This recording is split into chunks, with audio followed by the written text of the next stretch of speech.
anajali yeye na malengo yake kuliko afya ya mtoto wake. Yaani yuko tayari amtoe mwanae sadaka sababu ya nguvu ambazo tutakufa na tutaziacha. Kwa kistaajabu ya Musa utaona Firauni. Kwa hiyo sasa mama, tunafanyaje ili tuweze kumsaidia Cheusi? Maana ukitazama hili swali linamuumiza Cheusi na sio mama yake. Ndio maana yeye ana uchungu. Kwa sababu sio yeye anayeteseka. Hivyo mimi tuangalie namna ya kumsaidia. Nimeshafikiria kuhusu hilo. Na hapa nina mpango. Una mpango? Ni mpango gani huo?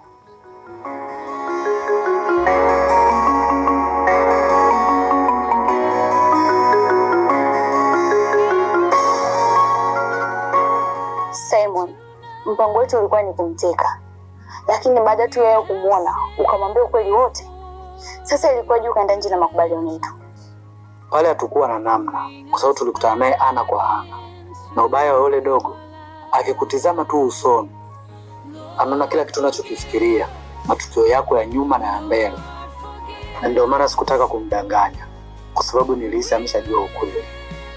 Vile vile nilishindwa kumteka kwa sababu naamini kabisa alishajua nia yetu, kutokana na yeye uzoefu wake wa kujua matukio anapokuwa anamtizama.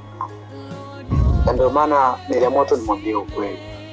Niliamini kwamba ningeweza kumshawishi na akaungana na sisi. Ila ndio hivyo, kwa bahati mbaya akawa amekataa. Yaani nilijua mpango wetu tutakuwa ni rahisi sana. Lakini ona sasa hivi mambo yanavyoenda. Ndio yale tu yalopita.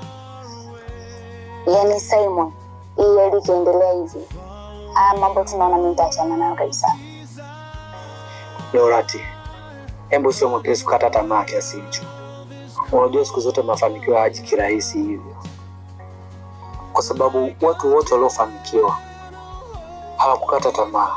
Walijaribu mara ya kwanza wakafeli, wakajaribu mara ya pili wakafeli, wakajaribu mara ya tatu wakafanikiwa.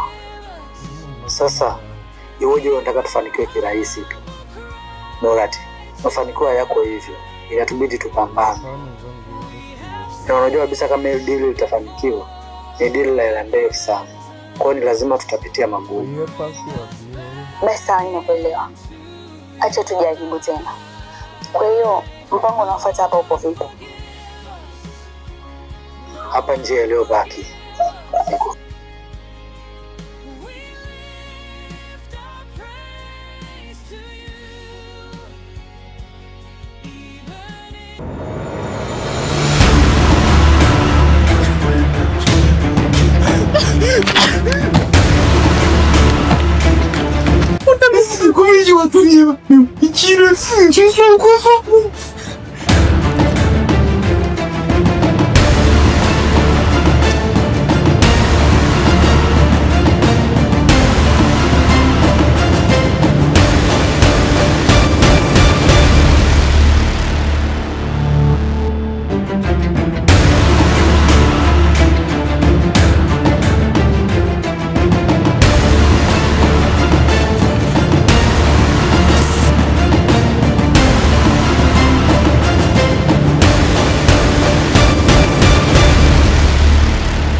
Uwezi amini huu mguu ulikuwa ni wa kwako. Tulikuwa tunakutafuta wewe toka muda mrefu sana. Nashukuru Mungu tumekutana na wewe hapo. Mlikuwa mnanitafuta mimi? Mna shida gani? Mdogo wangu, acha tu nikwambie ukweli.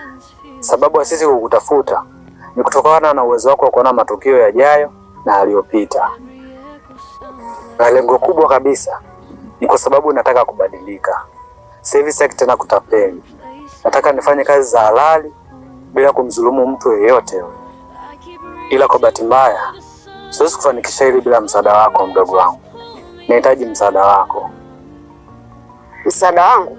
Kivipi? Ni kwa sababu wewe unaweza kuona matukio yajayo na yaliyopita. Hivyo utanifaa sana katika hii kazi yangu nataka kuanza kuifanya. Lakini pia msaada wako hautakuwa wa bure. Tutagawana nusu kwa nusu kwa kile tutakachokuwa tumekipata.